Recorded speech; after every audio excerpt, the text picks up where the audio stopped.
Sétimo ano, mais um vídeo de aula de geografia, dessa vez para a gente finalizar o capítulo 4 do livro didático, certo?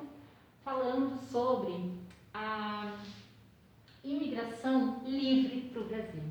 Que imigração foi essa, né? Só para a gente dar sequência, antes disso eu vou tirar minha máscara, tá? Quero afirmar para vocês que quando a gente vem aqui, a gente vem com todo o cuidado, né? A gente usa as máscaras e usa constantemente o álcool gel também nas mãos, tá? Quando sai da sala, quando chega na sala, quando usa o canetão, quando liga o ar-condicionado, né? Então, eu espero que vocês estejam com esses mesmos cuidados na casa de vocês, né?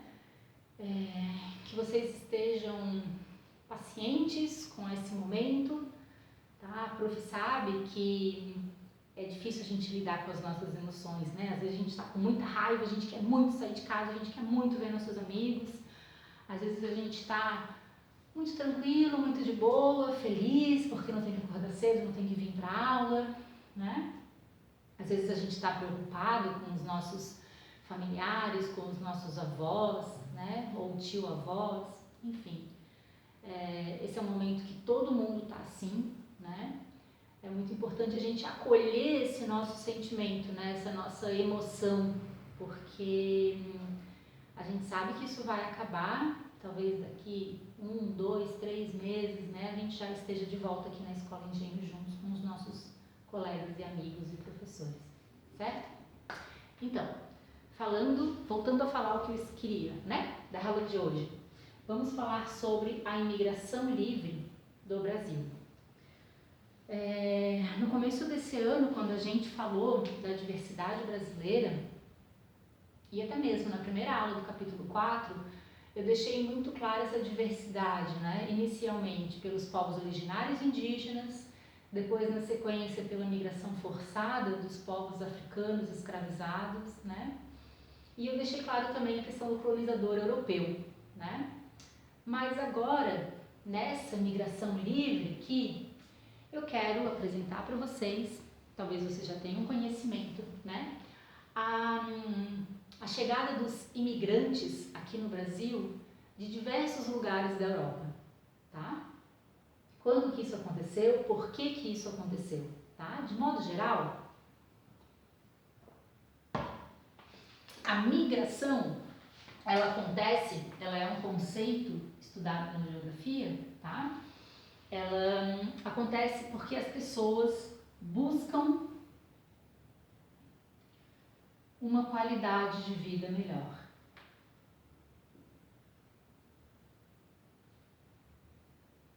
Acho que dá para ler aí, né, gente? Mas enfim, acabei de falar e posso repetir. O processo de migração é um processo de busca por uma qualidade de vida melhor, tá? Normalmente está relacionado com o estudo, com o trabalho, até com crescimento econômico, melhor situação econômica, tá? Mas não necessariamente, certo? Quando a gente fala de que chegaram imigrantes aqui no Brasil, tá? A gente utiliza a palavra porque imagina a situação de que os imigrantes vieram para o interior do Brasil, tá?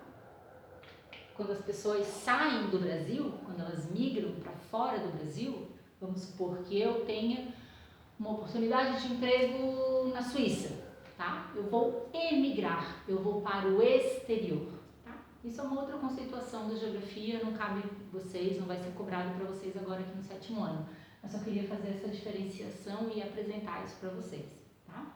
Mas então, por que esses imigrantes vieram para cá? Porque eles buscavam uma qualidade de vida melhor, ponto, tá? Eles encontraram uma qualidade de vida melhor? Alguns, né? Tinham-se muitas campanhas na Europa. Imagina que os italianos, os alemães, inicialmente, que vieram numa maior quantidade para o território brasileiro, eles vinham com a ideia, né, vinham com a família toda e com a ideia de um espaço, uma área, uma possibilidade de construir uma casa e de cultivar seu alimento, né, a partir da agricultura e de criar animais e, consequentemente, criar junto com o povo dele, né, o povo que estava migrando junto com ele, grandes áreas rurais e urbanas, né. Isso aconteceu, mas demorou um tempo, né. E quando que aconteceu isso, né? Essa migração, ela foi muito forte na segunda metade do século XIX, ou seja, estamos falando aí de 1800 e bolinhas, né? 1870 mais ou menos, certo? 1850 em diante, né? Eles vinham então para cá com essa ideia. Inicialmente, eles conseguiram trabalho em se tratando da região sudeste, né? Com o café. O Brasil produzia muito café, o Brasil inclusive exportava café, então muitos desses italianos, principalmente, que vieram para a região sudeste do Brasil, que chegaram na região sudeste, eles puderam trabalhar com café e com agricultura de modo geral, assim como na região sul, né? A chegada desses migrantes, ela é muito importante para a região sudeste e sul do Brasil, tá? Não é à toa que a região sudeste do Brasil é a mais desenvolvida, tá? Tem uma relação forte também com a chegada desses migrantes italianos. E por quê? Porque na sequência do café, a gente vai ter ou melhor, ainda com o café, a gente vai estudar mais para frente isso, tá? Com mais detalhes. A gente vai ver que vai ser construído o Porto de Santos, em São Paulo, tá?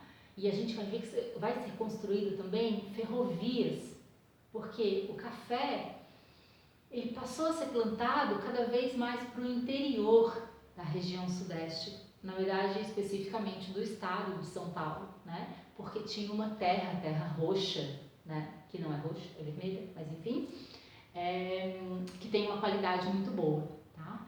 Então, quando essas ferrovias começaram a ser construídas, o porto também, a produção de café era tão grande que esse café também era exportado, também ia para o exterior do Brasil, certo?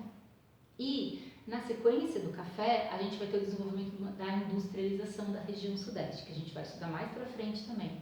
Mas olha só, esses migrantes italianos e alemães que vieram em grande quantidade, né, aqui para o Brasil, eles já tinham vivenciado a Revolução Industrial na Europa. Então, eles já tinham um mínimo de conhecimento com algumas máquinas, certo? Então, eles, de uma certa forma, vão ajudar também na industrialização do Brasil, certo? Há leis, então, que fazem com que essas empresas, né, montem campanhas e chamem esses migrantes para cá, para que eles povoem, para que eles possam povoar as cidades, né, criar algumas cidades, criar algumas zonas rurais, né?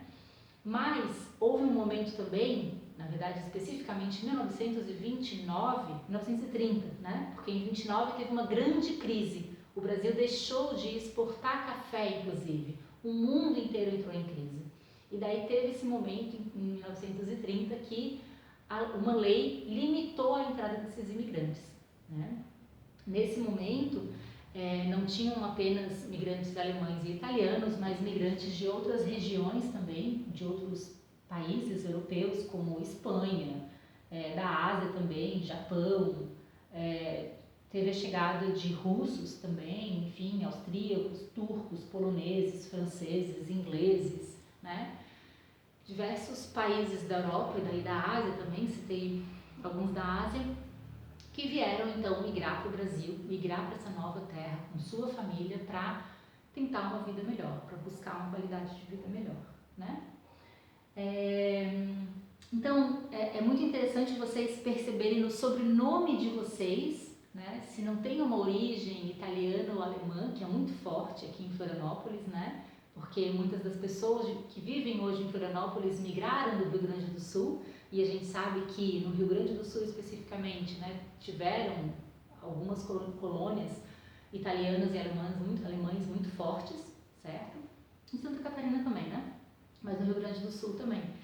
Então é muito legal a gente perceber pelos sobrenomes ou perceber a história da nossa família, porque certamente foi nesse momento que, nesse momento da história do Brasil, né, que os antepassados de vocês chegaram aqui no Brasil, chegaram na região sul, na região sudeste, tá? Tiveram algumas aulas atrás, na verdade, quando a gente discutia o capítulo 3, nossa primeira videoaula, né? Onde eu fazia a regionalização, ou seja, onde eu dividia o Brasil, eu trouxe características da macro-região geoeconômica Centro-Sul e falei que era mais desenvolvida, que tinha um maior PIB, um maior reconhecimento econômico, né? E isso se dá também por esse processo histórico, tá? Assim como, fazendo um link daí com a videoaula passada, o fato da macro-região geoeconômica Nordeste ter índices sociais baixíssimos também é uma consequência também, tá, da chegada de muitos escravos africanos, né, nos portos de Recife e Salvador, lá no século XVI e XVII, tá? E dessa marginalização que eles sofreram após a abolição da escravatura. Tá? Então percebam, gente, nós estamos discutindo em geografia o território brasileiro, a sociedade brasileira, tá? Mas eu preciso sempre me apoiar na história, sempre me apoiar em pesquisas científicas de antropólogos, de historiadores, né? E claro, de geógrafos, certo? De vários centros aqui do Brasil, né? USP, Unicamp, Federal Fluminense, enfim, para que toda essa história possa ser contada aqui para vocês no 7º ano e vocês possam levar essa história com vocês, essa valorização e esse reconhecimento a toda essa diversidade do povo brasileiro, certo? Finalizamos aqui, ok? Se tiverem alguma dúvida me procurem, mandem e-mail perguntando, falem lá que no minuto tal eu não entendi essa explicação, virou um grande bololô, eu não entendi, que daí eu explico melhor para vocês, certo? Até mais, 7º ano!